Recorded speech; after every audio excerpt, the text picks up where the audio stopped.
আসসালামু আলাইকুম রহমতুল্লাহ বারাকাতুহু। প্রিয় মুসলিম ভাই সব, আমি মাওলানা ফরিদউদ্দিন আল মুবারক বলতেছি।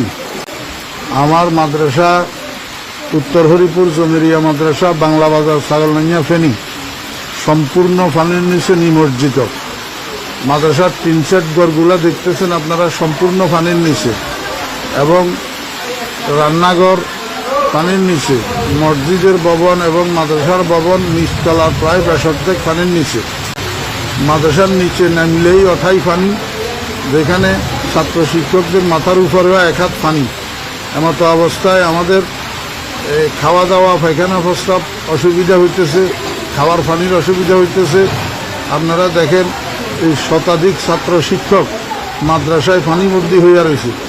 এই অবস্থায় হৃদয়বান মুসলমান ভাইদের এবং বিভিন্ন স্বেচ্ছাসেবক সংগঠনগুলোর কাছে আবেদন, আপনারা মেহরবানি করে এখান থেকে আমার ছাত্র শিক্ষকদেরকে উদ্ধার করেন। ছোট ছোট বাচ্চা এগুলা সাঁতরাইয়া যে রাস্তা পর্যন্ত যাবে এমন এই অবস্থা নাই। এমন অবস্থায় আপনাদের কাছে বিনীত অনুরোধ, আপনারা যেখানে আছেন আমার এই ছোট ছোট ছাত্র শিক্ষকদের দিকে একটু সাহায্যের হাত বাড়ান, একটু তাড়াতাড়ি এখান থেকে আমাদেরকে উদ্ধার করার চেষ্টা করেন। আল্লাহ পাক আমাদের সবাইকে হেফাজত করেন।